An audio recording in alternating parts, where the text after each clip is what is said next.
Gênesis.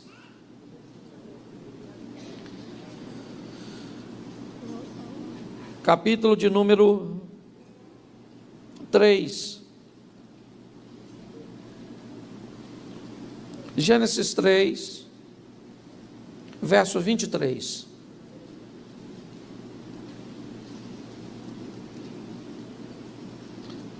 Gênesis 3, 23 diz assim: por isso o Senhor Deus o mandou embora do jardim do Éden para cultivar o solo do qual fora tirado.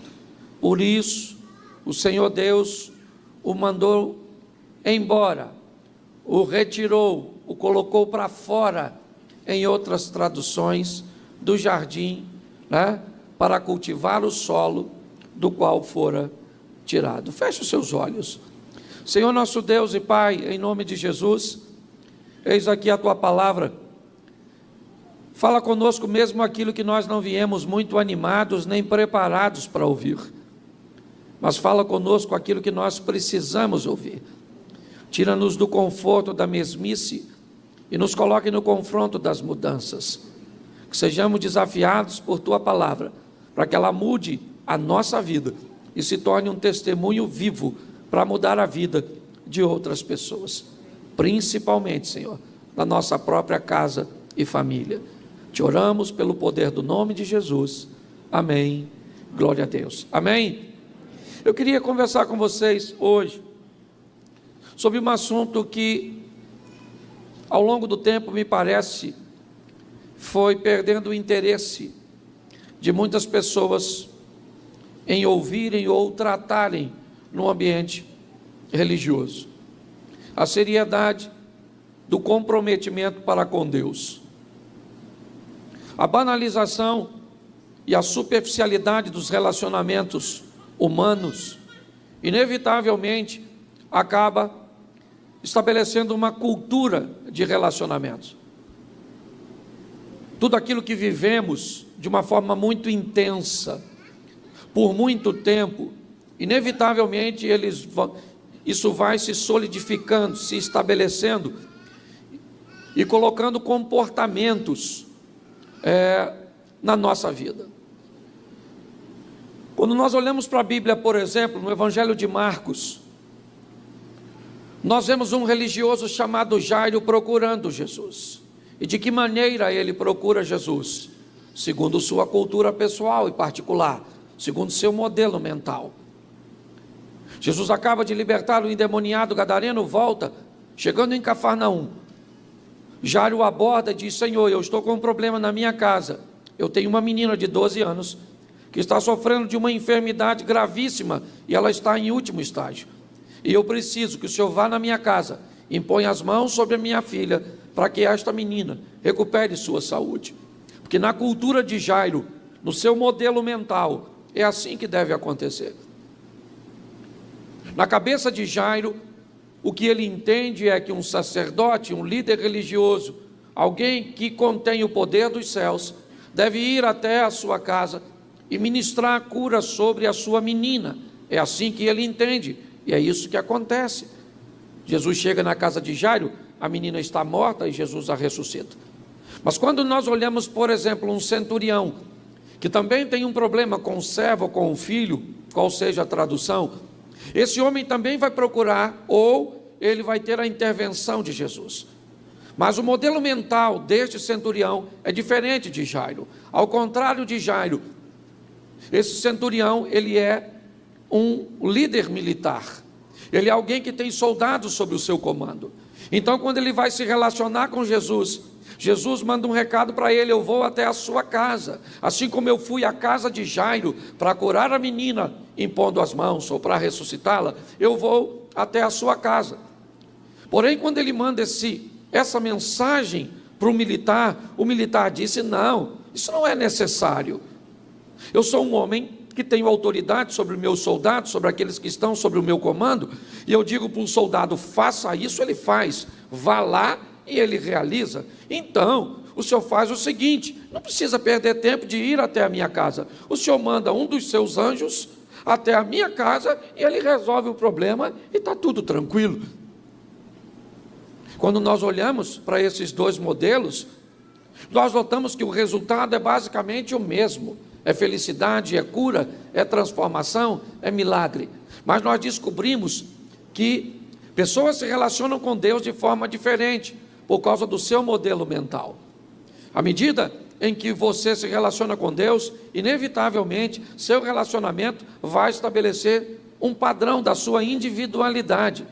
A qualidade de indivíduo coloca sobre você características incomparáveis, inigualáveis, inconfundíveis. Não há ninguém, certo, com a sua impressão digital, com a íris dos seus olhos. Então é muito importante nós entendermos que há uma particularidade e que tentar estabelecer um modelo, parâmetro de como outra pessoa se relaciona com Deus vai ser extremamente prejudicial para o seu relacionamento para com Deus. Por mais que você admire, por exemplo, você olha um cara que andou, ou que, como andaram juntos, Moisés e Josué, mas a maneira em que Deus se manifestava em seu relacionamento com Moisés, era bem diferente de como ele se manifestava com Josué, e eram dois grandes homens. Você vê a maneira que Deus se relacionava com Elias, era uma maneira grandiosa, com Eliseu, extraordinária, mas seguia padrões diferentes. Muitas pessoas se atrapalham na sua caminhada cristã, porque muitas vezes, ao invés de admirar o estilo de vida, ou a comunhão que outras pessoas têm com Deus, começa a idealizar que o seu relacionamento para com Deus seguirá o mesmo padrão. Erroneamente isso não vai acontecer, e pessoas muitas vezes ficam buscando isso anos a fio, sem trazer resultados. Então, quanto mais rápido você descobrir qual é o seu modelo mental, quanto mais rápido você descobrir qual é o modelo cujo qual você vai se relacionar com Deus, provavelmente sua caminhada cristã vai ser bem suavizada. Pare de usar os outros como modelo para a sua caminhada. Descubra o seu modelo e isso vai te facilitar bastante. Amém? Bom, quando olhamos para isso, nós descobrimos que hoje vivemos um ambiente de banalização, de relacionamentos superficiais, de resultados que sejam instantâneos, de mensagens que não podem durar muito tempo, porque senão não são ouvidas, porque pessoas abandonam a atenção de um ponto depois de um determinado tempo de atenção. Isso é notório. Dos filmes de longa-metragem, que víamos antigamente, hoje eles foram substituídos por séries que duram de 30 a 40 minutos, e que nós reclamamos muito se for para assistir um filme de 2 horas, mas somos capazes de assistir 10 episódios. Disse ele. Quem já passou o dia inteiro assistindo um negócio desse aí, levanta a mão. Louvado seja Deus. Ainda bem que você não mentiu. Tá certo? E o que é isso? Isso é a mudança comportamental. Isso é uma realidade que age sobre nós. O grande desafio é que hoje nós estamos envoltos em relacionamentos que têm sido descredenciados, que têm perdido credibilidade. Hoje nós olhamos para instituições e órgãos que estamos o tempo inteiro sendo bombardeados, certo? Por quê? Porque faz parte de segurança pública quando nós olhamos para a polícia. Faz parte de educação quando olhamos os professores. Faz parte de saúde pública quando olhamos os médicos. E faz parte da política quando olhamos o meio que vai trazer tudo ao bom funcionamento ou não. Todas essas esferas que eu citei aqui, provavelmente vivem um alto índice de descrédito. Hoje, quando nós falamos médico, por exemplo, há um descrédito muito grande, mediante a todos os interesses da politização, da doença que vivemos hoje, e que não sabe o que faz bem, o que faz mal, desde que interesse uma parte ou outra.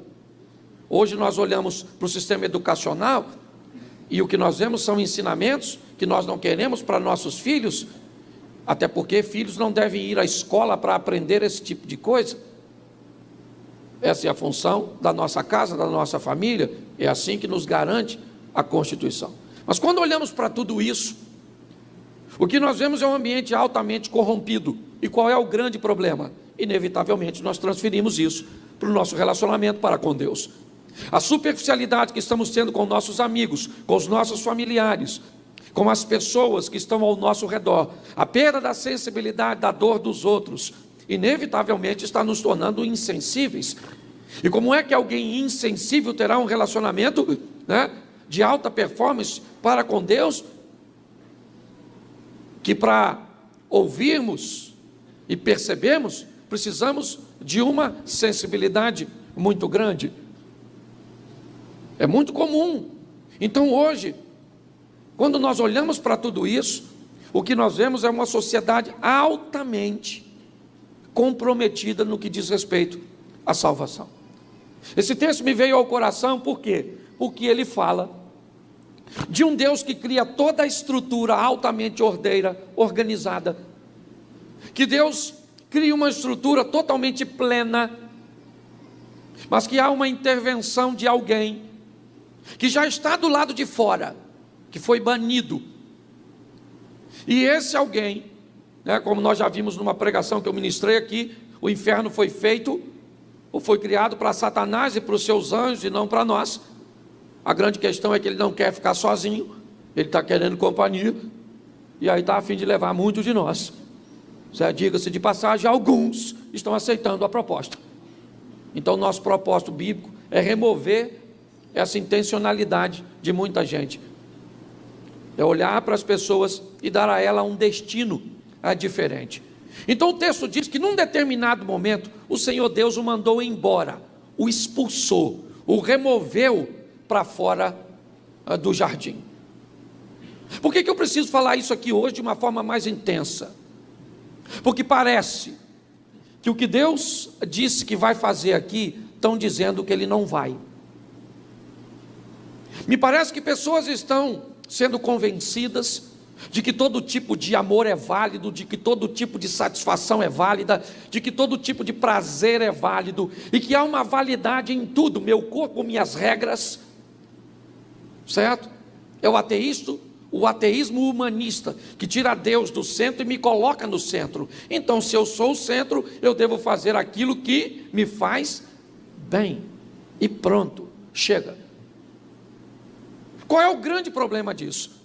É que todas as vezes que algo se torna corriqueiro, ele se torna comum. E todas as vezes que algo se torna comum, ele parece ser certo, ele parece ser verdadeiro. Nós ouvimos tantas vezes as coisas e vemos as coisas com tanta normalidade ou com tanta frequência, que de raro ela vira comum. E pior, de comum ela vira correto. Então hoje falar de santidade, falar de castidade, de fidelidade, de comprometimento na igreja já não dá muito ibope, porque a turma já tem um certo desconforto. Mas a Bíblia está dizendo que o Senhor Deus mandou embora, colocou para fora o Adão, e isso está lá no Éden, dizendo, e essa é a mensagem, que tem gente que vai ficar de fora. Posso ouvir um amém da igreja? Isso aí. Não é muito fácil de dar amém na mensagem de hoje, mas nós vamos tentar aqui, tirar algum seu. Então tem uma turma que vem para a igreja e vai para o inferno, que não vem para a igreja e vai para o inferno, que tem Bíblia e vai para o inferno, que canta hino e vai para o inferno.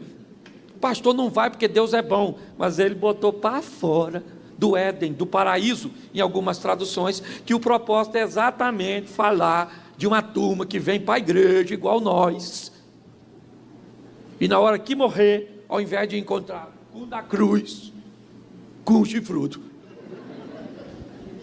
e cuidado que você pode estar rindo de você, certo? Então é muito importante entendermos que Deus, Ele não muda, nele não há sombra de variação, certo? Ele é o mesmo ontem, hoje e o será eterna, e pronto. Então se Ele diz que vai botar para fora, é porque Ele vai fazer o quê? Botar para fora. Pastor, não fala isso, que eu já estava em dúvida se eu ia.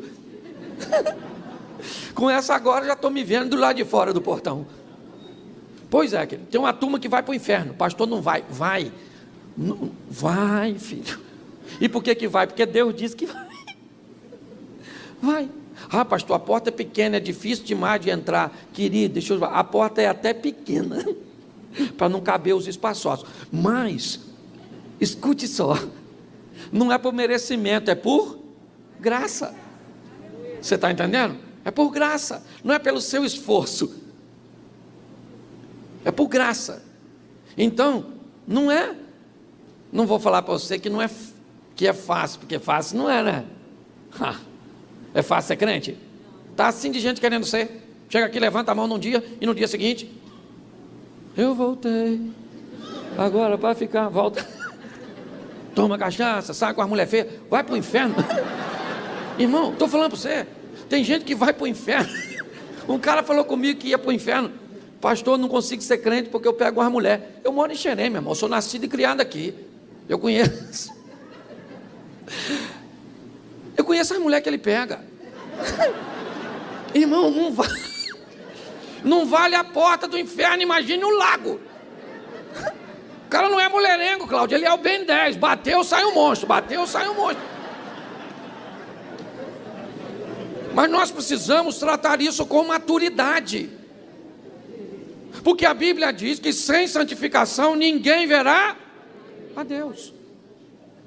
E o que o texto está dizendo ali para o Adão e para Eva é o que um dia nós corremos o risco de ouvir. Aqui não, violão. Vai lá caminhar com aquele que você quis caminhar lá.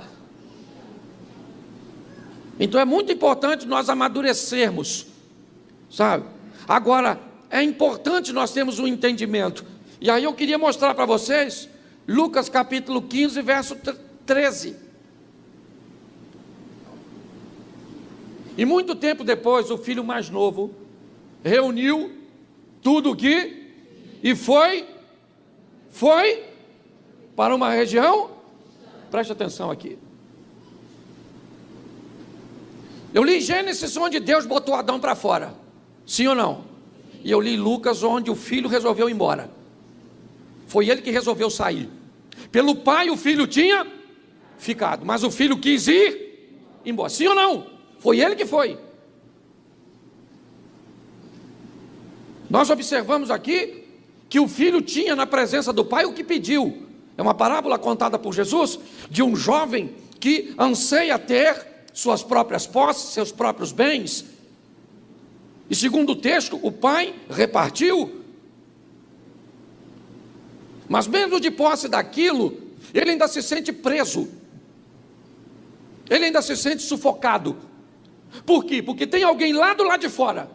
E essa é a grande estratégia. Lá do lado de fora tem alguém que já está, né? É redundante dizer isso, já está do lado de fora. E qual é o que ele quer fazer? Nos levar para lá.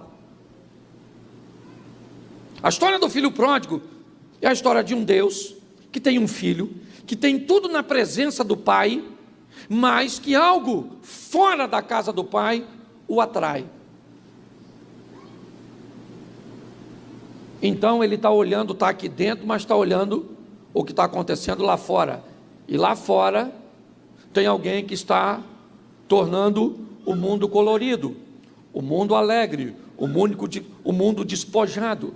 Lá fora está se estabelecendo e criando um ambiente altamente preconceituoso, altamente dominador, altamente sem valores. Mas esse sistema é tão forte que ele inverteu, certo? Ou seja, o preconceito é da nossa parte, a perda de valores ou valores retrógrados, ultrapassados, são nossos. É assim que funciona. O mundo coloca lá fora com um propósito: nos tirar de dentro, fazer com que o nosso interesse por tudo aquilo que está acontecendo lá fora se torne grande a ponto de que eu abandone a parte interna. Por quê? Eu já expliquei isso aqui, você deve lembrar. Se o pai dessa história é Deus, nós sabemos que Ele é o Todo-Poderoso. E se o filho pródigo, ou os dois filhos, somos nós temos um problema. Lá fora está tem alguém que esse pai botou para fora dos céus. Esse alguém é Satanás. Só que eu sou filho de Deus e você também. E esse indivíduo que está lá do lado de fora e não entra nunca mais, porque para ele não tem perdão, ele não pode nos atacar. Por quê? Porque o nosso pai é mais forte do que ele, sim ou não? Então, na presença do pai, não há encantamento, não há nada. É proteção absoluta. Mas, como um bom estrategista, o que ele faz? Coloca algo lá fora, para que nós, porque o pai nos deu livre, então já que ele não pode entrar aqui para nos atingir, ele quer nos levar lá para fora, para nos... E é isso que acontece, quando ele vai embora, ele desperdiça todos os seus bens, vivendo de forma irresponsável, ou irresponsavelmente. Quando nós olhamos para esse estilo de vida, é isso que a turma lá de fora quer fazer. E que turma é essa? É o diabo e todos os seus correligionários. Todos. Qualquer ambiente que você esteja, que tiver alguém influenciado pelo mal e olhar para você, inevitavelmente ele descobre que você está dentro e ele está, então ele quer tirar você de dentro. Ele quer criar um ambiente para te colocar desconfortável, para te deixar de forma insegura, porque uma das coisas que nós precisamos como seres humanos e sociáveis é aceitação. Nós jamais vamos nos sentir bem num grupo que não nos aceita. Então, se estamos inseridos num grupo, quer na faculdade, quer no trabalho, quer em qualquer ambiente, que ele não nos aceita, inevitavelmente, nós vamos lutar pela aceitação. E dependendo, se sofremos pressão de hierarquia, se possamos notar que podemos ser prejudicados numa nota no final de um semestre, porque estamos nos posicionando de uma forma contrária à turma que está do lado de fora, nós sabemos que vamos ter retaliação. A grande história do evangelho atual, queridos, é o seguinte: Jesus está voltando e cada vez mais a corda está apertando. Ah, pastor, não mexo com os outros, ninguém mexe comigo. Querido, isso é Satanás. Você está esperando a educação dele? Nossa, foi criado na Suíça o diabo. Não mexe com ele, ele não mexe contigo. Ele só veio roubar, matar. Então não adianta, meu irmão. Se você é honesto e trabalha do lado de alguém que é desonesto, você não precisa condenar a desonestidade dele verbalmente. A sua honestidade já condena ele e ele te persegue. Se você vai viver num lugar onde você quer viver uma vida santa, o impuro vai te perseguir. Olha lá o santão, a santinha, achando que vai para o céu porque tem asinha. A gente não fala, mas dá vontade de você, e você vai para o inferno porque tem chifrinho. É que a gente ainda não pode falar, não é? Mas dá vontade.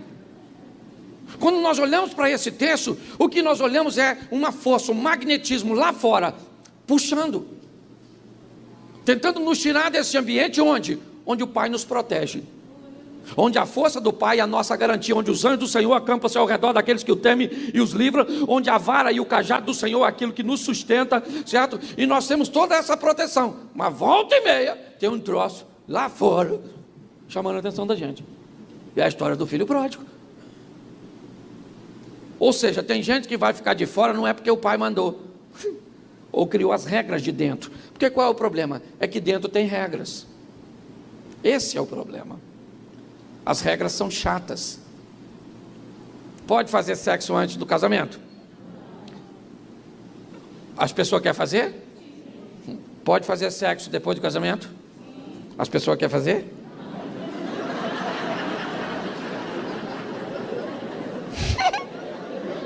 Se não é o Satanás, eu não sei quem é.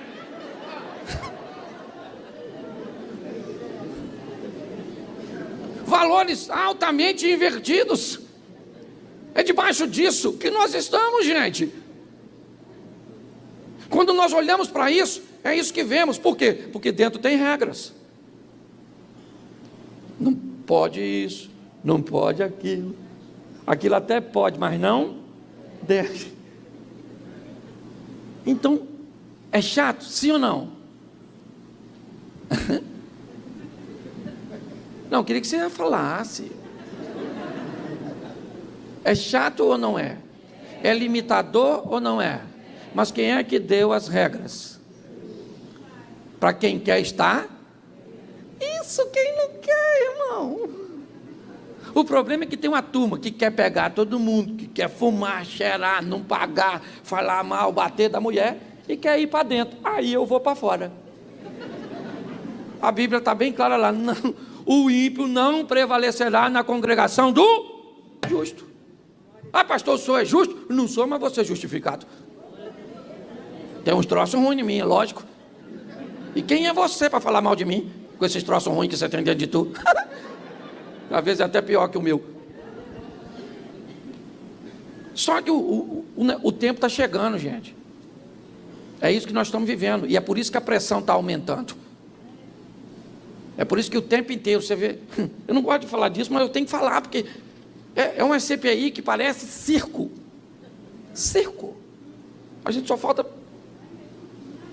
Sim, não é? É ou não é? É requisição para a seleção brasileira de número 24. Porque a Bíblia é homofóbica, mas está lá, 24 ancião. Não tem homofobia em nada. Para pensar. O que nós estamos olhando é um sistema que está cada vez mais nos oprimindo e nos atraindo para fora. A minha preocupação é essa. E antigamente era o seguinte: sabe como é que a igreja agia? Você pecou, o que é que a gente fazia? Vem aqui na frente. Vem cá, vem cá, vem cá, vem cá, vem cá, vem cá, vem cá. Olha, a partir isso aí, não corre não. Já que você falou, vou usar você como exemplo.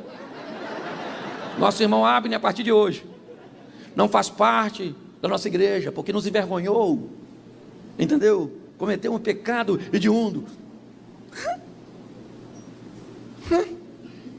Só por essa brincadeira que eu fiz com ele hoje, se ele quiser me processa. Porque não pode mais falar que ninguém está fazendo nada de errado. Você chama o pecador e diz: vem cá, pecador.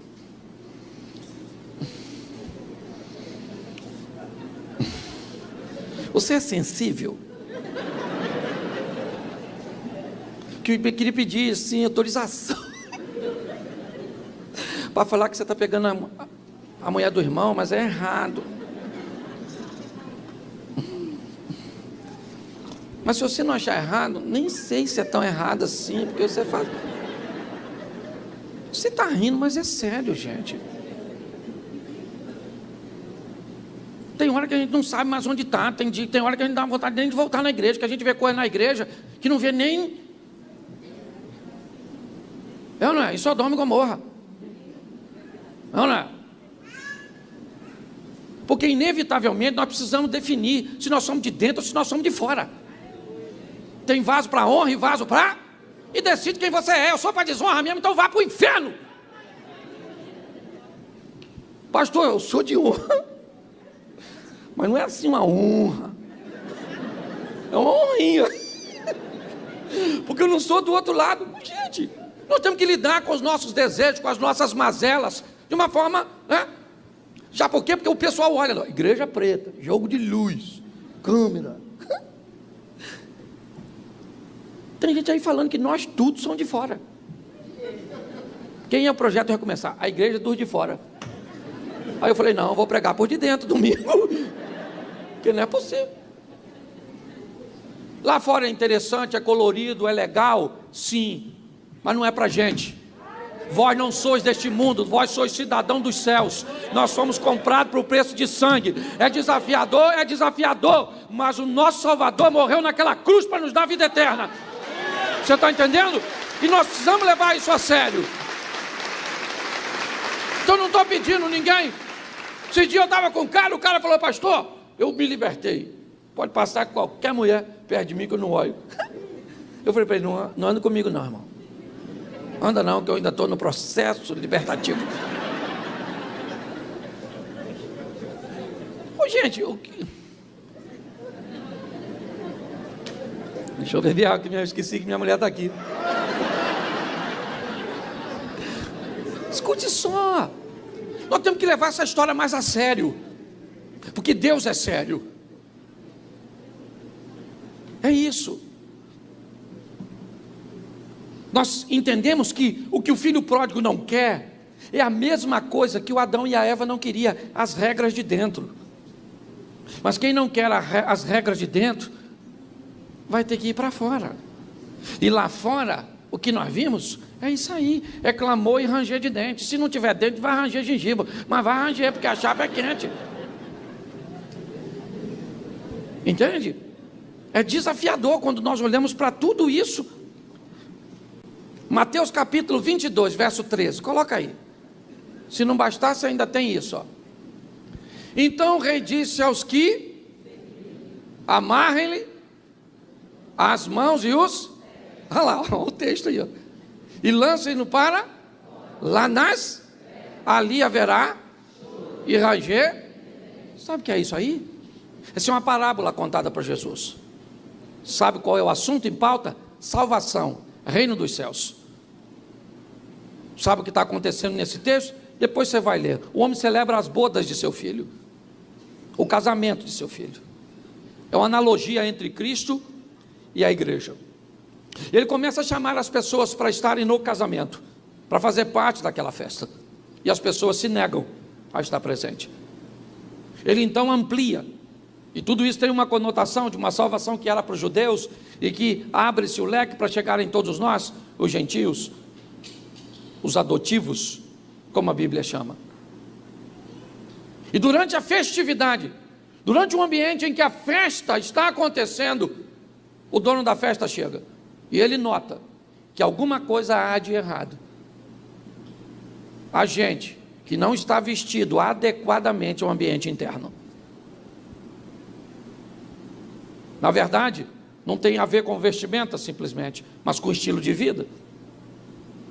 O que a Bíblia está dizendo é que apesar de uma salvação que ela era bem exclusivista inicialmente, aparentemente, certo? Mas desde o Velho Testamento nós vimos já essa abertura, chegando numa moabita, chegando numa moradora de Jericó e tantas outras situações como essa, com o propósito de abrir e salvar a todos. Mas o que o texto diz é que quando o dono da festa chega e ele olha e ele identifica alguém que não está com as vestes de festas, ele está num local cujo qual ele não faz parte, ele não pode ser inserido, ele não pode ser aceito, ele não pode ser admitido naquele lugar. Então, o dono da festa manda seus servos ir, pegue ele, amarre-o, pés e mãos, e joguem fora nas trevas, retire ele da luz, coloque ele para fora daqui. Olhe bem o que o texto está dizendo. Na verdade, esse indivíduo que vai para fora, que vai para as trevas, que vai ter pés e mãos amarradas, simbolizam muitos de nós, com decisões equivocadas, de não fazer a leitura. Espera aí, eu vou entrar nesse ambiente aqui, mas aqui eu quero ficar do jeito que eu... mas não tem ninguém aqui, cara, o protocolo aqui não é esse. Esse não é o protocolo. Você quer ir no banco? Quero. Então vai ter que botar uma camisa, porque no banco não entra sem camisa. Mas eu quero entrar sem camisa do banco, mas é o protocolo do banco. Então você quer ir sem camisa? Vai numa lotérica. Não sei se pode, mas estou usando um exemplo. Por quê? Porque existe um protocolo. Quando nós olhamos para isso, é isso que a Bíblia está relatando. Que não basta estar na igreja, não basta estar no culto, não basta ser dizimista, não basta ser ofertante. Não. Tem que ter uma vida onde inspire outras pessoas a servir o Deus que nós servimos e que mudou a nossa história. Eu acho que a grande essência da vida não é você se preocupar em quem você é, mas sim em quem você se tornou depois que aceitou Jesus. Quem você se tornou? Uma das coisas mais preciosas para mim é quando pessoas lidavam com gente que tinha um encontro com Jesus e tinham dificuldade de reconhecê-los. Não é esse o camarada que parecia o cego lá da porta? Pô, cara, esse cara é igualzinho aquele camarada que estava com a vida paralisada, sempre à margem de onde as coisas aconteciam, sempre na porta do templo, os milagres aconteciam, a festa acontecia, as coisas acontecendo, e ele estava sempre na porta, mas nunca pôde entrar. Nossa, esse cara é igualzinho a ele. E ele disse: sou eu, cara. Mas o que aconteceu com você? Jesus entrou na minha vida, e de uma forma tão grande que você nem é capaz de me reconhecer, mas porque eu sou uma nova criatura. Pessoas não podem andar com Cristo e viver do mesmo jeito, negociando do mesmo jeito, conversando do mesmo jeito, tendo os mesmos relacionamentos. Não tem como. Vai ficar de fora. É o que ele está dizendo. As festas não batem. Pastor, por que você não expulsa da igreja? Porque isso não é uma função minha. Aí tem a historinha do trigo e do joio. Os dois crescem juntos, e quando tiver grande, o anjo vem remover. Porque quem remove não sou eu. A igreja tem que estar aqui com todo mundo dentro, pregando a palavra o tempo inteiro de transformação. Deus muda a tua vida, Deus muda a tua história, Deus restaura o seu casamento, Deus liberta seus filhos, Deus abre a porta dos negócios para você, Deus vai colocar fé no seu coração, vai mudar a sua história. E a gente solta o povo. E uns mudam de vida e outros não mudam. Uns mudam em uma semana, outros em um mês. Tem gente que está 7 anos conosco e não mudou nada. E eu vou mandar embora? Manda embora nada. Deixa o joio. Porque Deus tem poder para transformar joio em trigo. Então não é sentença sua. Se você acha que alguém na igreja tem um comportamento incorreto, muda o seu e cola nessa pessoa. Fala para ela: seja igual a mim. Agora se você chegar lá e falar: igual quem? Pô, toma vergonha nessa cara, rapaz. A maior dificuldade hoje de pregar o evangelho não é nem o Satanás, é o comportamento dos crentes. É ou não é? É? Assim de pastor? Pastor, bagunçado. Não paga os outros. Pega as irmãs. Pegando as ovelhas, o pastor. Você ri? A gente vai evangelizar. Tem gente que entra na igreja me olhando assim, ó. Esse dia eu falei para um membro da igreja: rapaz, não sou ladrão não, hein? Que isso, pastor? Está me tratando porque você veio de um ambiente ruim. Eu não sou quem você está pensando, está usando de transferência. E eu não gosto desse troço, não. Que isso, pastor? Aqui, ó. Sai fora. Porque nós estamos vivendo isso, gente. É o tempo inteiro. Nós estamos vivendo isso. Uma igreja descomprometida. Aqui até que nem tanto não, até porque agora o clima também ficou frio. Viu umas irmãs aqui? Só Jesus. Umas roupas. E marido? Pastor, o senhor não vai falar nada? Se eu falar, é porque vi. E se eu vi, já sou um criminoso. Não me olha assim não, filho, você viu também. Você está entendendo? Então, sim ou não? Sim, cara. Eu sei de uma coisa: o anjo vai vir e a roupinha tem que estar legal no texto, porque senão vai ficar de fora. Palavra chatinha hoje, né? Mas necessária. Por quê? Porque o Satanás está vindo aí também. Ó, Jesus vem num dia e o Satanás já vem logo atrás, assim, é quase simultâneo. Jesus leva e você fica.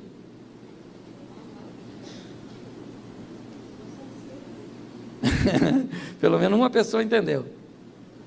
Quando eu falei você fica, ela falou você fica. Eu vou. Porque eu botei você no inferno agora e você não falou nada.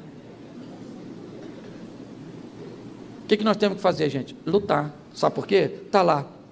Apocalipse. Coloca aí, eu termino aqui. 22:15. Segundo culto dá para ser melhor.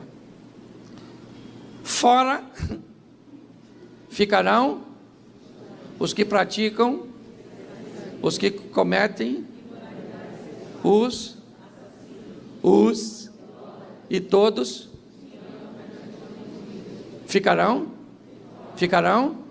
Aí presta atenção: feiticeiro entra, a turma que comete imoralidade entra. Hoje está todo mundo entrando no céu. Porque mandar o pecado hoje é dizer que a pessoa vai para o inferno.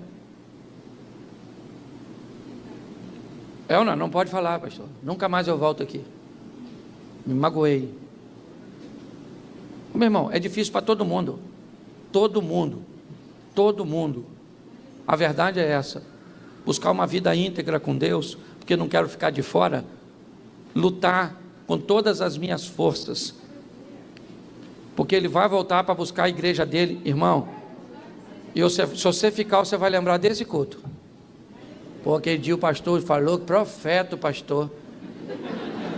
Falou que eu ia ficar e fiquei mesmo assim. Não, Jesus vai voltar, a trombeta vai. Lembra da trombeta? Porque nem fala mais trombeta. Agora é um DJ.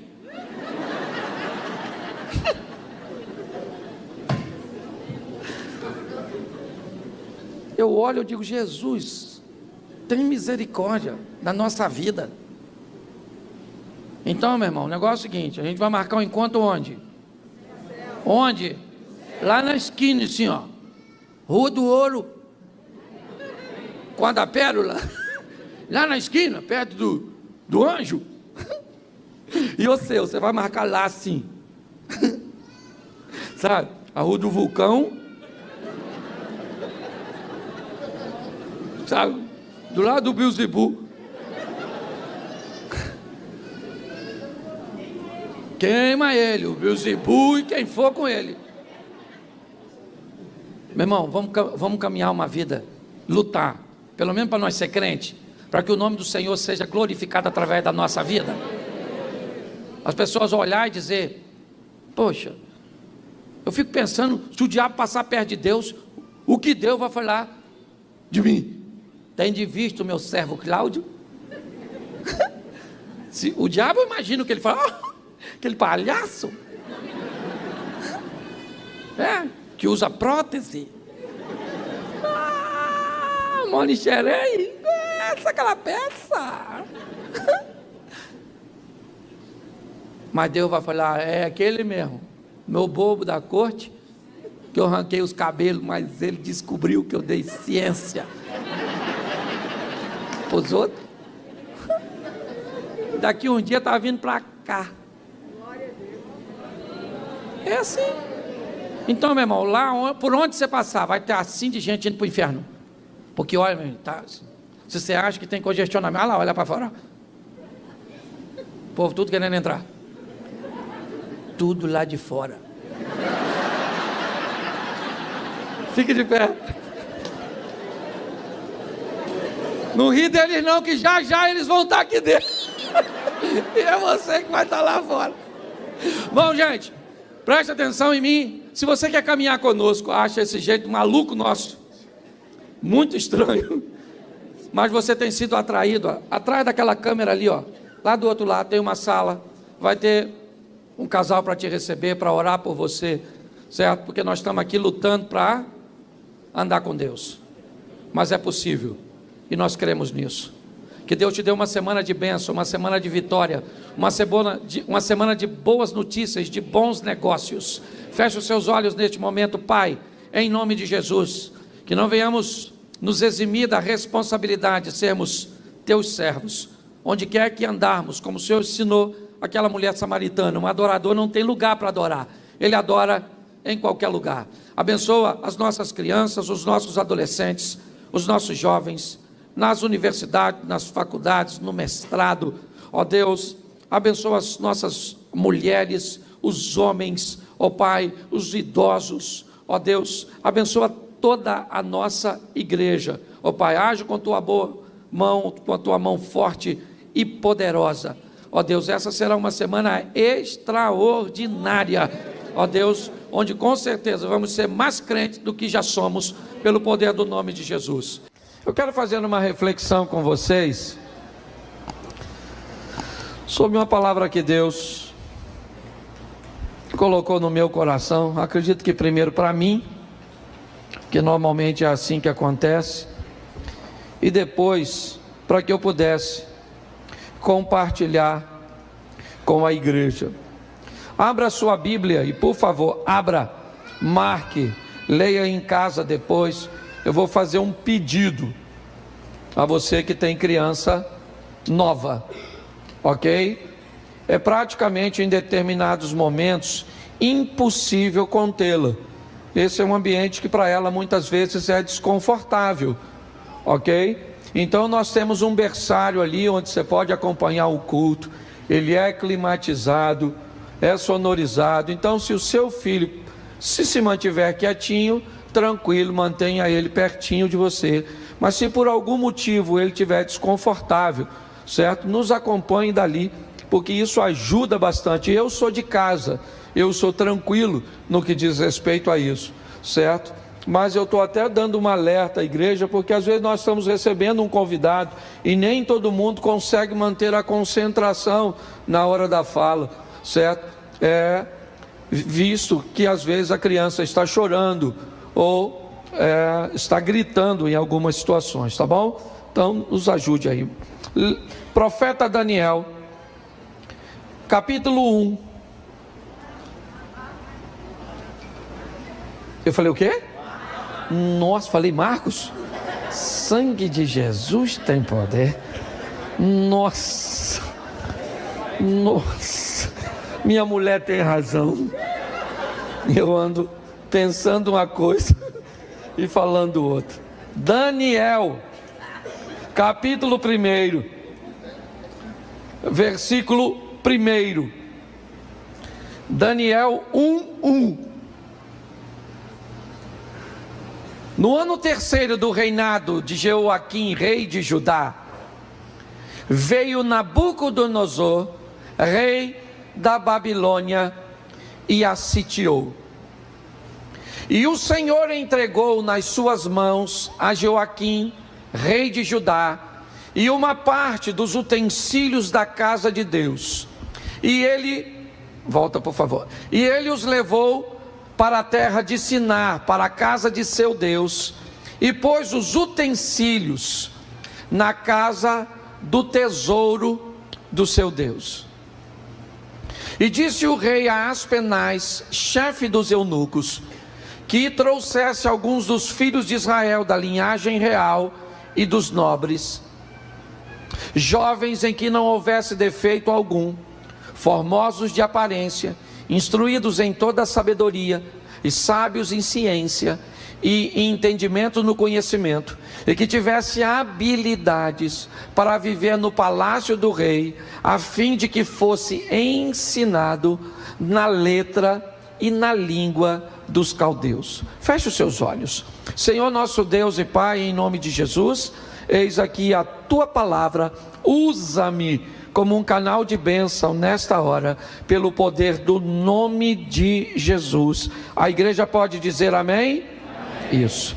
Vamos começar por aqui, porque eu quero te mostrar alguma coisa, ou algumas coisas, sobre o sucesso de Daniel. Por que esse rapaz e seus amigos receberam tantas coisas da vida e tantas coisas de Deus? Eu gostaria de separar essas duas fontes, vida e Deus. Eu queria mostrar a você o quanto a vida pode ser gentil com você, o quanto a vida pode ser generosa com você, na verdade simplesmente devolvendo a você os frutos da semente cujas quais você plantou. Eu quero te mostrar o quão generoso e bondoso Deus pode ser com você, e quanto Ele pode te proteger em meio a adversidades e a problemas. Minha proposta hoje, como tenho feito muitas vezes, é fazer com que a nossa qualidade de vida melhore, é fazer com que as pessoas, principalmente aquelas que estão no nosso mundo, aquele mundo depois do culto, para onde nós temos que voltar, o ambiente cujo qual nós estamos inseridos, as pessoas que se interessam por aquilo que nós estamos vivendo, mesmo que não esbocem publicamente ou verbalmente esse interesse. Segundo a Bíblia, nós estamos envoltos sempre numa grande nuvem de testemunhas.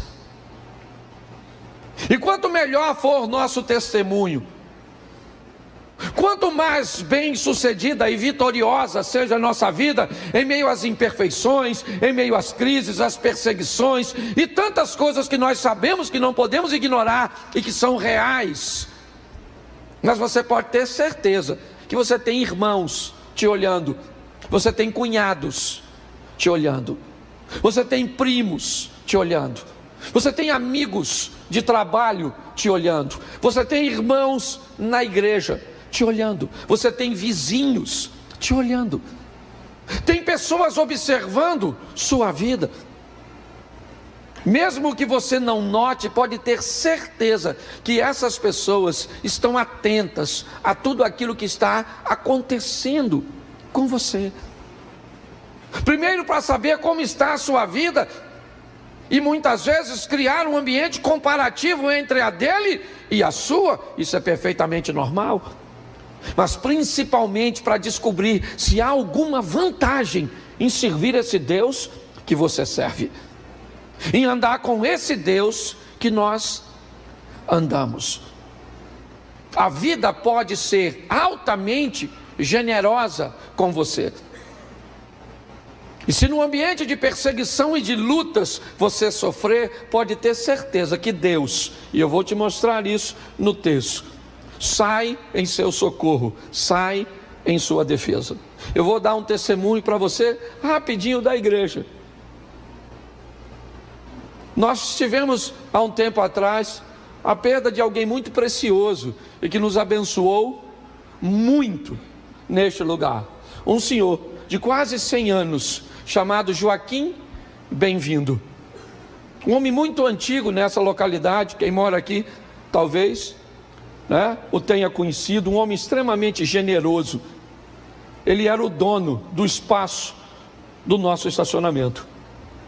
Ele veio falecer, e com o falecimento de seu Joaquim, a sua propriedade foi dividida entre os filhos.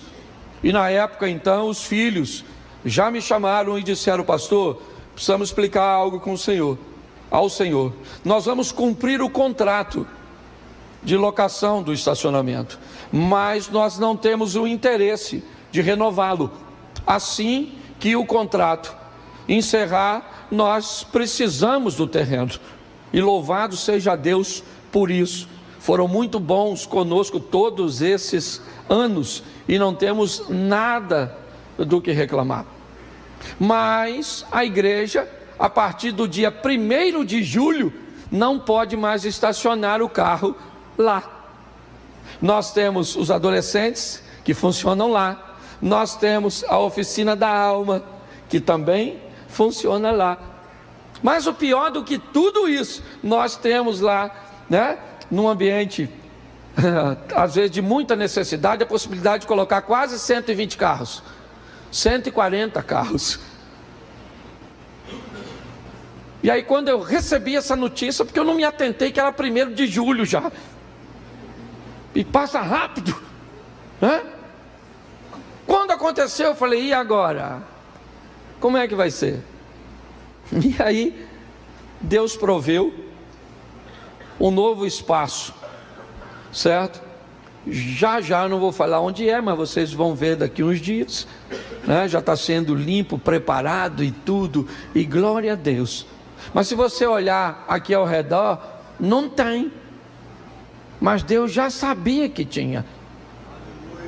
Então é importante nós entendermos que a vida, muitas vezes, no quesito normal, ela trará consigo dificuldades, demandas, obstáculos, mas Deus está onde sempre esteve, no controle de todas as coisas, e nunca esqueça disso. A Bíblia diz que todas as coisas cooperam para o bem daqueles que amam a...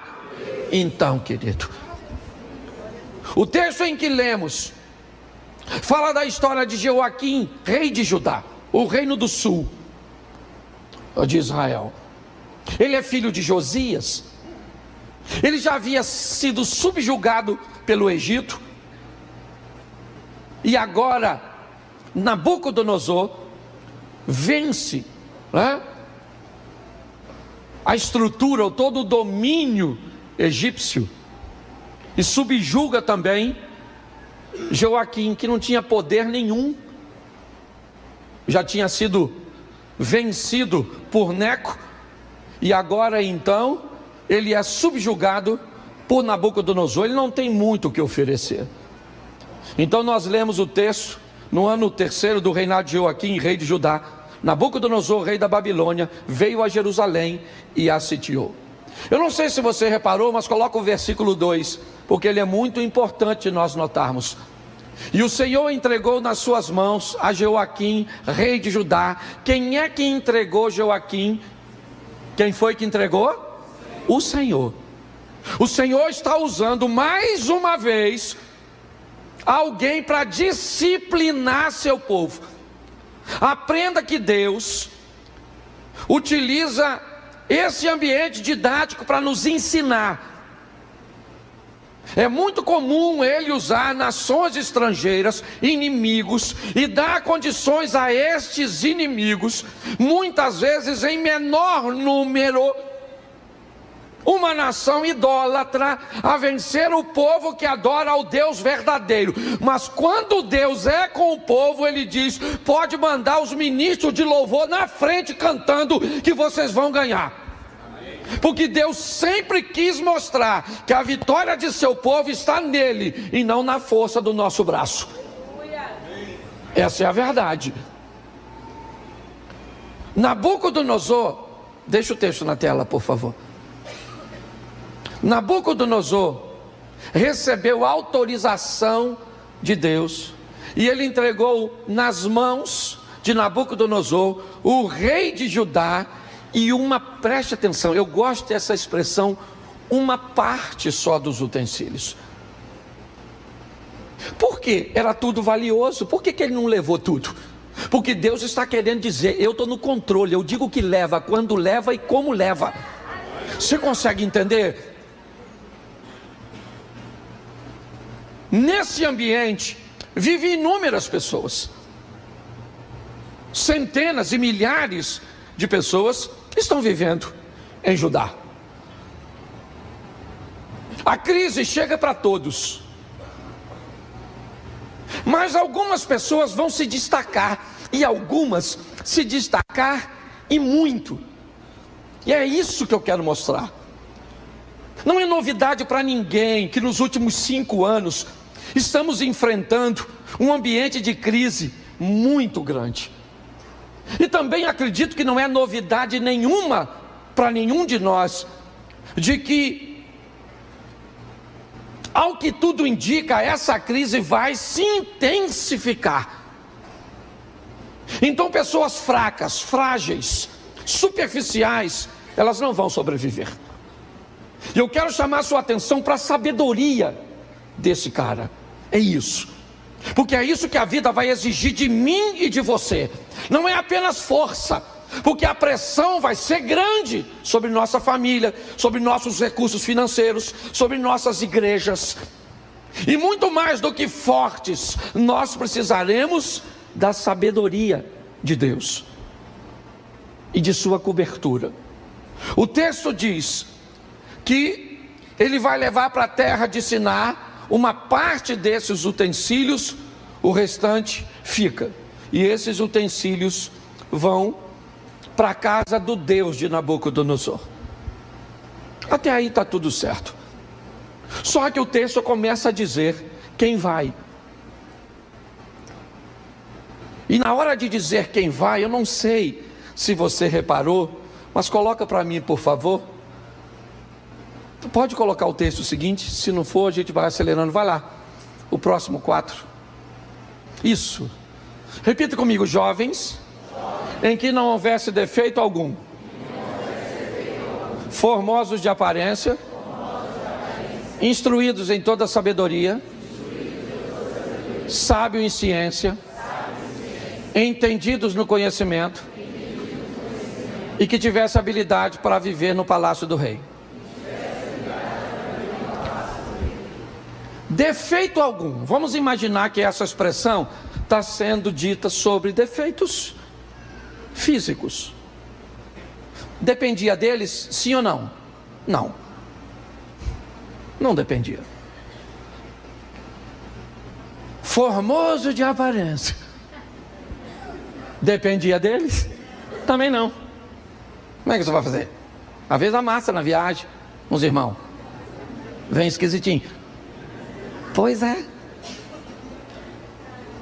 Então eu queria que você entendesse que no início nós temos dois adjetivos ou duas coisas que esses jovens precisam ter, que na verdade não depende muito deles.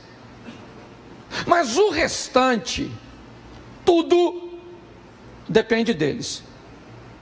Depende de querer estudar, de querer aprender, de querer raciocinar, de querer se comportar, de entender o protocolo dos lugares, o que pode ser dito, o que não pode ser dito, a hora de dizer, a hora de não dizer, o que vestir, como agir. Principalmente o último, a habilidade de viver no palácio, o bom senso, a leitura do ambiente para saber como senta, como se expressa, o desejo de estudar, de aprender, de adquirir, de raciocinar. Eu queria que você parasse para pensar nisso, porque senão você vai começar a achar que Daniel é um homem que viveu tudo aquilo simplesmente porque Deus era com ele. E não é. Eu vou mostrar a você que muitas coisas na caminhada, quem fez diferença foi Deus na vida dele. Mas se você deseja vencer, é importante você entender que muito dessa vitória, muito que a vida está pronta para te devolver, depende do que você está enviando para lá. Ele vai, porque há um processo de seleção. Porque Nabucodonosor é alguém que sabe algumas coisas, e talvez por isso, tenha sido quem foi, um dos maiores. Nabucodonosor sabe que ele não era capaz ou não seria capaz de resolver tudo. Mas ele também sabia que em algum lugar tinha alguém que era capaz de resolver o que ele não era capaz. Então o que ele quer é selecionar pessoas que sejam capazes de resolver problemas que ele não é capaz de resolver. Ele é bom, mas ele não é bom em tudo e não tem tempo para resolver tudo. Então ele cria um processo seletivo, dizendo quem é que ele quer nos corredores de seu palácio, sentado à sua mesa, comendo com ele, lhe servindo de conselheiro. Ele cria um processo seletivo, jovens, sem defeito, boa aparência, entendidos, instruídos, aptos para estar no palácio. Você já pensou que em muitos lugares que você gostaria de estar, você não está, e o culpado de você não estar é você?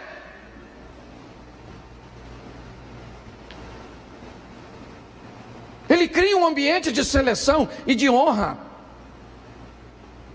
Ele cria um interesse.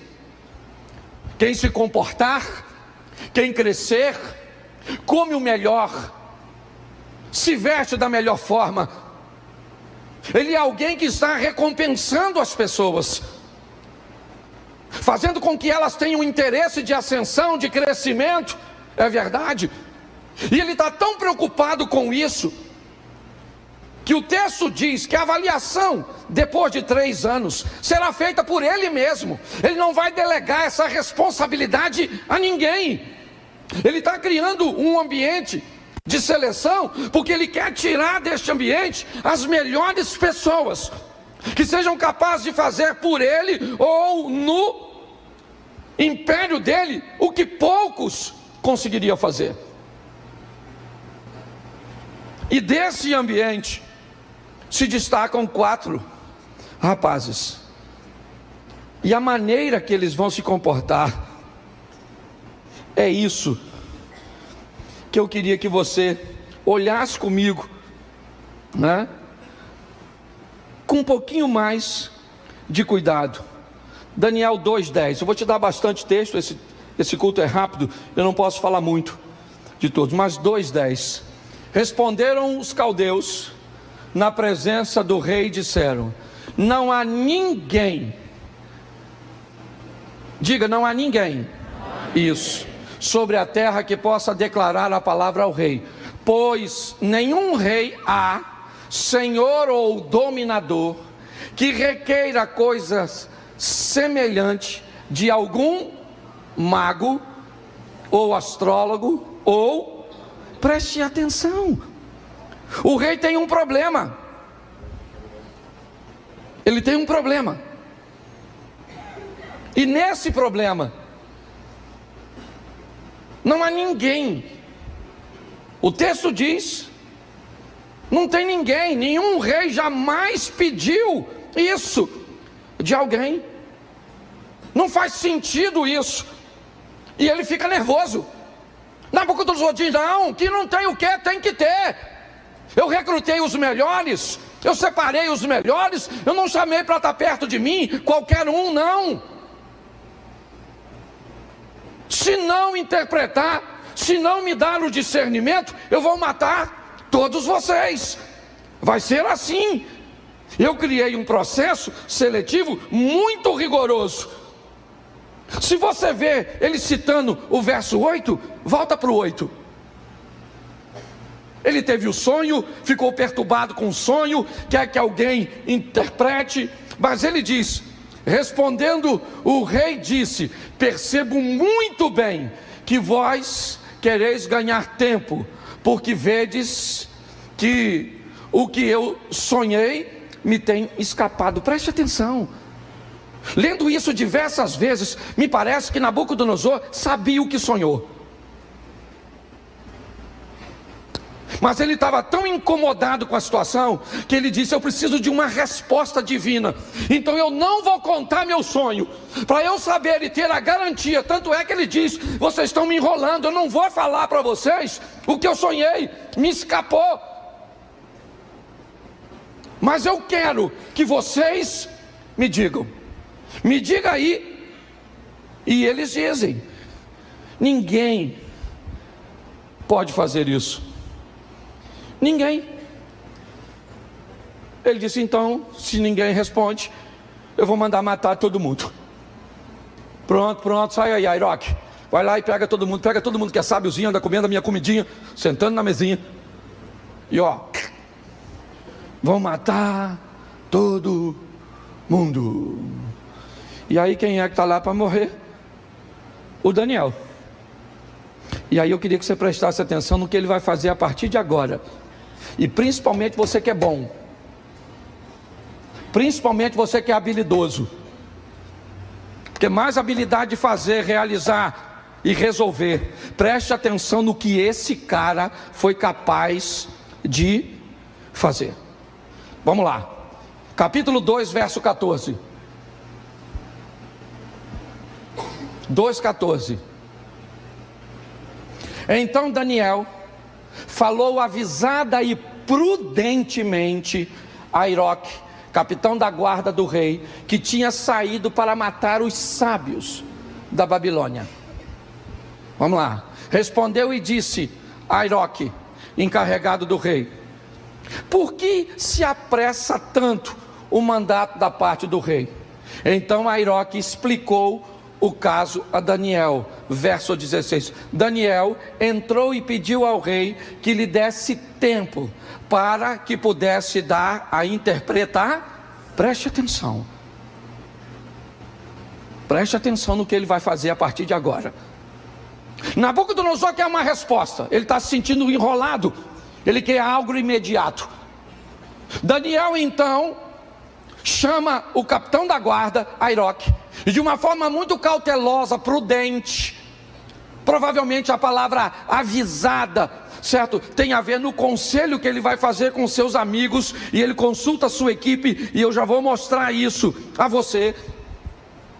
Mas ele consegue uma audiência com Nabucodonosor e diz a Nabucodonosor: peraí, cara, o que você pediu é algo muito difícil, nós precisamos de um tempo, não é uma coisa simples o que você pediu para que seja feito.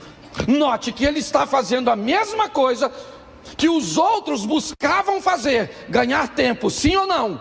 só que de uma forma diferente.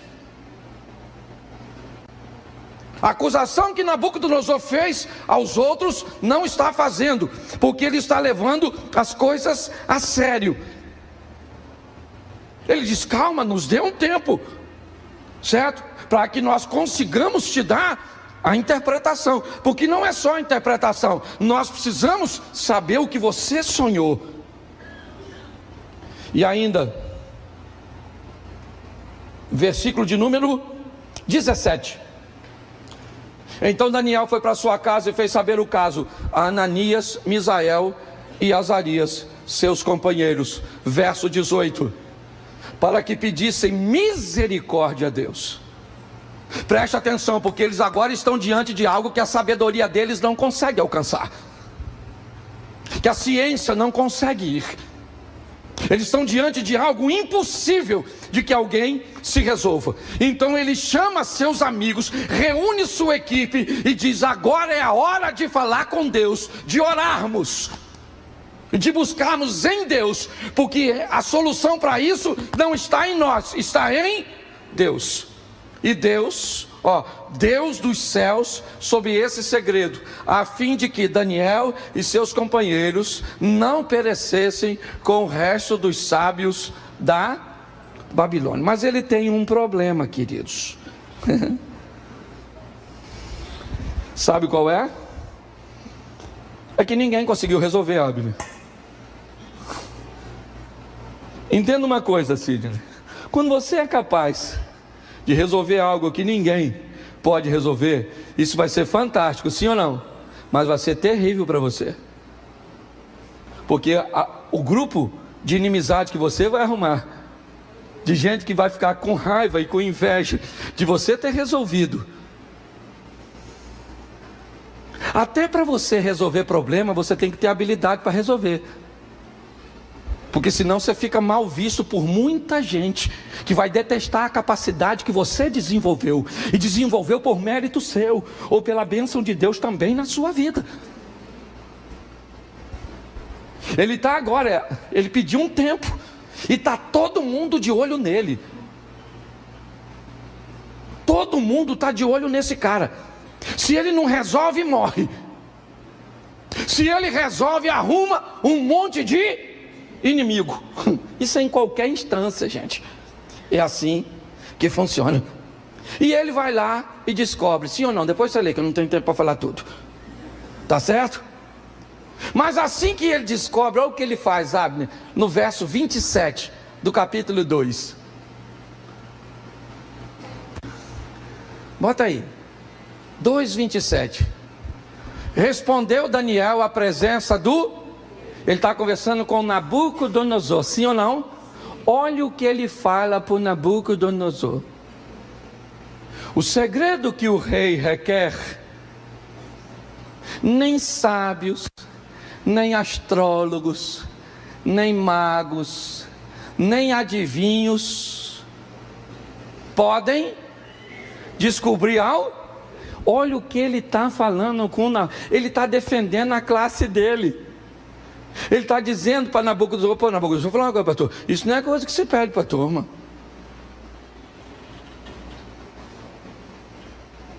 Ele está dizendo: o que você pediu para os caras, não é que os caras sejam ruins, os caras são, mas você pediu deles o que eles não podem. Isso. O que ele está ganhando agora? A simpatia da turma. Ele não está chegando lá dizendo que ele é o bom, que ele resolve tudo, que ele é o cara que Deus usa, não. Ele está dizendo: olha, o rei, o segredo que você está pedindo, ninguém consegue. Gente, em algumas traduções, esse cara aqui, o Daniel, era chamado na Babilônia como mestre dos magos. Dá para fazer um paralelo até com a caverna do dragão. Você pensa na turma que não gostava dele? Os caras já estavam lá, foram professor dele, e agora ele é chamado de mestre dos mestres, mestre dos magos. E pior, ele está conversando com Nabucodonosor, e ele acaba de falar para o Nabucodonosor que o que Nabucodonosor pediu dos astrólogos não deveria ter pedido. Ou seja, ele só trocou de inimigo. Ele acabou de fazer uma crítica ao rei. Sim ou não? Quando ele diz, olha, o que você está pedindo para os caras está errado, porque eles não podem resolver. Sim ou não? Isso. Limpando sua barra com os astrólogos, aquela turma, mas aparentemente sujando com o rei. Verso 28. Mas existe um Deus que revela os, e ele fez o quê? Mostrou ao Nabucodonosor o que acontecerá. Esse cara para mim é fantástico. Olha como ele levanta a moral do Nabucodonosor. Ele falou, Nabuco, escuta só. O sonho que tu teve é Deus falando contigo. É outra esfera, é prateleira de cima. Entendeu? Ele pega a moral do cara. Eu gosto da habilidade que esse cara tem para lidar. Ele está eliminando suas inimizades, criando um ambiente onde ele possa, porque presta atenção, se ele não morre naquela ocasião, ele pode morrer depois numa conspiração, como vai acontecer no ambiente persa. Você pode crescer, expandir, conquistar espaço, ser um vencedor, ser sábio, cheio de Deus, e não precisa ter inimigo, basta que você seja sábio, criando um ambiente sadio, onde você possa sobreviver, mesmo sendo alguém com uma capacidade diferente. Nesta fala do verso 28, ele torna Nabucodonosor o homem mais importante. Pegou a moral do cara e jogou lá para cima, defendeu sua classe, exaltou o rei. E no verso 30 ele diz o seguinte: quanto a mim, preste atenção, ele já defendeu os camaradas, ele já colocou Nabucodonosor no posicionamento de honra, e ele diz, quanto a mim, esse mistério não me foi revelado porque eu tenha mais sabedoria do que os outros homens.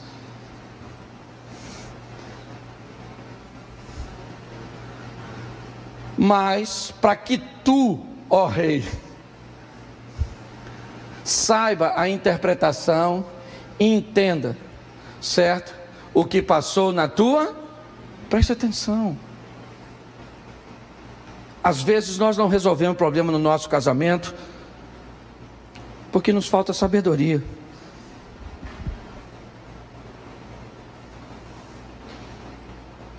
Grande parte das coisas que são expostas a nós temos condições de resolver.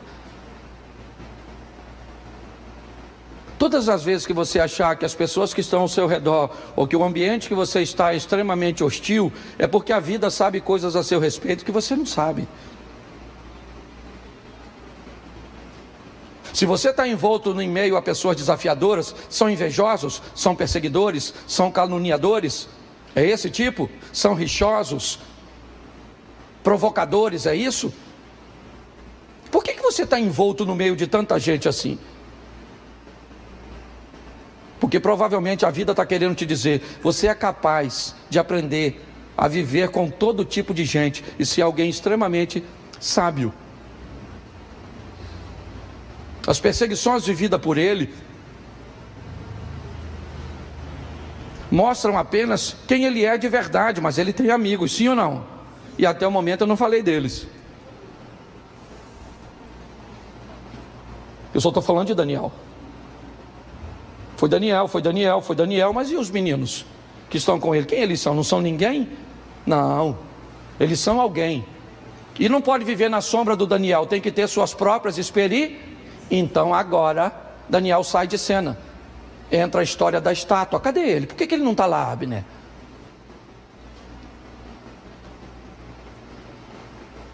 A Bíblia está querendo dizer agora que os amigos vão viver suas próprias experiências. Na história da estátua, Daniel não está presente, seus amigos é que estão. São os 3 que vão para a fornalha. E onde Daniel está? Não sei. Talvez lá ou viajando, não sei onde estava. Eu só sei que o que a Bíblia está querendo dizer é que esses rapazes vão precisar viver. Talvez eles não sejam do mesmo tamanho do Daniel, porque a Bíblia diz que uns produzem a 30, uns a 60 e outros a 100. E nós temos que respeitar a medida dos outros. Eu vou contar uma história para vocês, provavelmente isso vai ao ar, mas de quem eu vou falar, eu sou amigo e não tem problema nenhum. Eu fui participar de uma conferência em Londres, há uns anos atrás. E nessa conferência estava também o pastor Silas Malafaia. Eu estava no início do meu ministério. E quando eu cheguei em Londres, 2 equipes foram designadas. Uma para dar assistência ao Silas e outra para me dar assistência. Eu preguei no mesmo congresso que ele, mas não comi no mesmo restaurante. Não andei nos mesmos carros. Não fiquei hospedado no mesmo hotel. Não ganhei a mesma oferta. Sabe por quê? Porque ele era maior do que eu. Você consegue entender isso? Eu não estou dizendo maior, estou falando de ministério, de reconhecimento, de caminhada, de trajetória. Se você não respeitar isso, estou falando isso porque ele vai assistir e sabe. Hoje nós fazemos parte do mesmo grupo, ministramos, viajamos muitas vezes no mesmo ambiente, ficamos no mesmo hotel, mas não foi sempre assim. Mas quando isso acontecia, eu tive que ter a maturidade de entender que ele estava à frente. Os amigos de Daniel estão com ele, sim ou não? Mas vive o que ele vive? Sim ou não? Não. Mas tem com Deus suas próprias? Está lá. É importante nós entendermos isso. Eu tenho buscado falar isso o tempo inteiro, para que tenhamos maturidade de descobrir o que Deus tem para nós. E esse camarada está vivenciando tudo isso. Mas ele vai dar uma palavra para Nabucodonosor. Eu já estou quase terminando, aqui é muita coisa. E eu vou voltar para o texto da Bíblia, porque eu quero te mostrar quando é que a casa do Nabucodonosor cai. Deixa eu pegar aqui que eu fiz questão de marcar. Bota para mim, por favor, capítulo 4, verso 30. 4:30. Nabucodonosor tinha recebido uma palavra de Daniel. Depois da experiência da estátua, os meninos saem com louvor. Um decreto é assinado na Babilônia, de que todos aqueles que falassem mal do Deus de Sadraque, Mesaque e Abidnego, ou de Ananias, Azarias e Misael, seria penalizado. Os meninos andavam agora não mais na sombra do Daniel, mas na sombra do Altíssimo, do Todo-Poderoso. Mas as atenções voltam para Daniel, pois Nabucodonosor tem um sonho de uma árvore e de toda uma estrutura. E Daniel diz para ele: rei, eu espero que o sonho que o senhor teve seja uma sentença para o seu inimigo. É o que eu peço, porque é duro demais o que você sonhou. Mas ele não acreditou. O tempo passou. Está até escrito quanto tempo, mas eu não me lembro. E ele está caminhando, e Nabucodonosor diz assim no seu pensamento: acaso não é esta a grande Babilônia, que eu construí como a capital do meu reino, com o meu enorme poder, para a minha glória e a minha, ou para a glória da minha Acaso não é esta a grande Babilônia que eu construí como a capital do meu reino, com o meu enorme poder e para a glória da minha majestade? Verso 31. As palavras ainda estavam nos seus lábios, quando veio do céu uma voz e disse: é isto que está decretado quanto a você, rei Nabucodonosor. Sua autoridade real acabou. Vou falar uma coisa para você aqui, que você vai encontrar na maioria dos personagens bíblicos. A hora que Deus diz, basta. Chega, acabou. Acabou Sansão. Acabou Adão, acabou Davi, acabou, chega. Moisés, acabou. Samuel, acabou Saul, acabou. Cuidado, porque Deus não é bobo. Ele é misericordioso. Presta atenção, aqui acabou. Esse cara vai se converter. Lê a história dele e ele se converte. Ele só esqueceu de uma coisa preciosa: ensinar seu filho a lição. Mas ele se converte. Ele vira um bicho, literalmente um bicho. E num determinado momento a consciência dele volta. Ele volta de ministro. Ele reconhece quem é Deus. Está tudo escrito. Mas o tempo passa. Porque a vida não começou em você e nem termina em você. Essa é uma grande verdade. Sua história não começou em você. E ela também não vai terminar em você. Quando nós olhamos a próxima fase agora, numa festa, bota para mim, deixa eu ver aqui, capítulo 4 ou 5, me ajude aí. A festa do filho de Nabucodonosor. 5:1, já vou terminar. Só vou te mostrar uma repetição. Certa vez o rei Belsazar, filho de Nabucodonosor, que já morreu, deu um banquete para 1000 dos seus nobres, e com eles bebeu muito, presta atenção, muito vinho. Bebeu muito vinho, vai fazer besteira. É assim que funciona. Por isso que nós falamos, ó, longe do álcool. Ok? O álcool te leva para perto do Satanás. E Satanás te dá a bala, mas toma o doce. Bota aí. Enquanto Belsazar bebia o vinho, aconteceu alguma coisa? Sim ou não? Não, Deus está tolerando a manguaça. Está manguaçando, mas está tudo jóia. Deus está tolerando.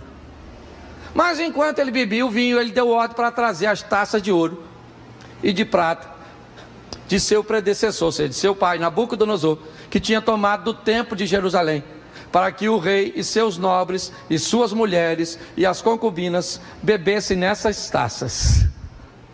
Tá certo? Deu ordem, vou trazer tudinho, vão beber tudinho, tá tudo certinho. Verso 3.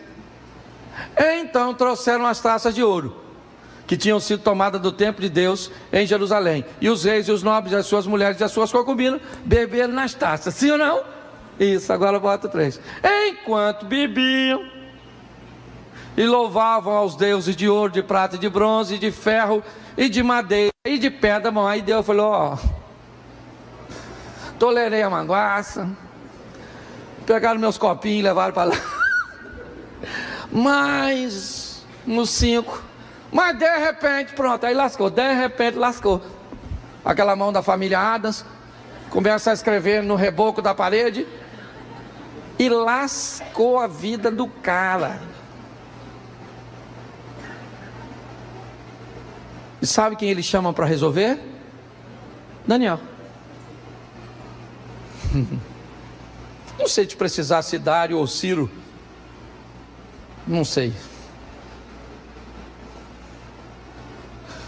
Eu sei que o Império Medo tinha dominado os persas romperam o domínio, venceram, né, o povo da Média, aquela turma que tinha vindo da Baixa Rússia, e agora eles dominam. E para mim, Ciro,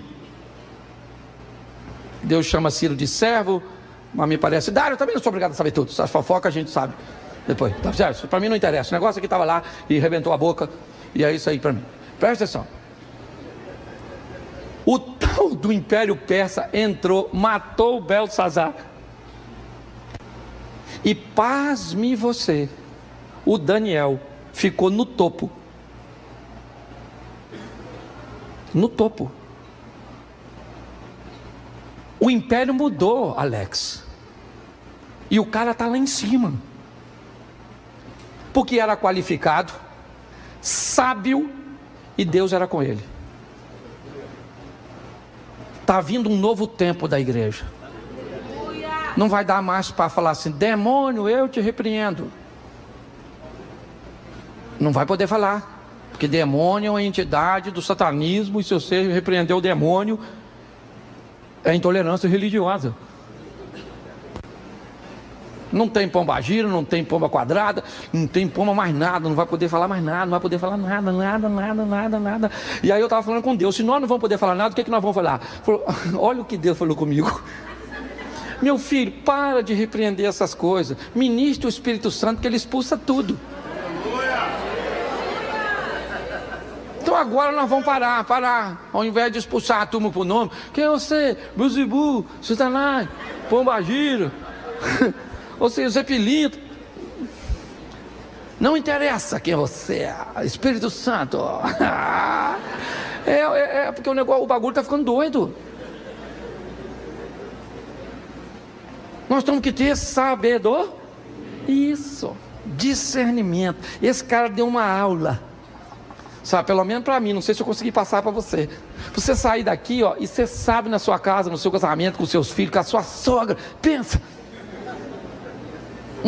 Com quem te deve, com quem você deve, o seu chefe, com quem está acima, com quem está abaixo, com quem tem menos condições que você, que tem uma raiva de você desgraçada, porque você resolve coisas que ele não resolve.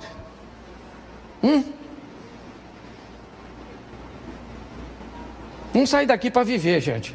Sabe por quê? Porque Jesus está voltando. Eu estava fazendo as contas. Não podia que ele vai voltar, porque tem uns caras que falaram que fez, sabe, já viu? Vai lá na minha palestra que eu vou falar para vocês quando Jesus volta. Mas aí falou que ele não sabia, só Deus. Nossa, eu acho que a palestra vai ser com Deus. Tem gente muito doida, né? Fuma alguma coisa. Não deve ser, se Deus. Aí fala que eu que sou engraçado. Então, querido, deixa eu te falar. Está chegando um tempo desafiador, onde nós vamos precisar de muita sabedoria. Vai sair inimigo de tudo. Pastor, o senhor está botando terrorismo? Estou não. Estou falando a verdade.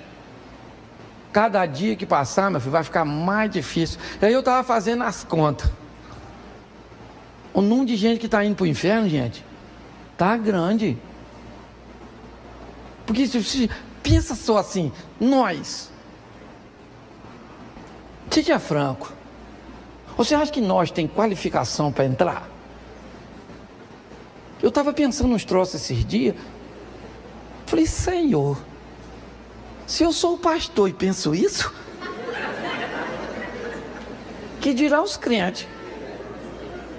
Então, pastor, o senhor é doido? Falar, eu falo mesmo, não sou santo, mas eu luto com todas as minhas forças para não pecar.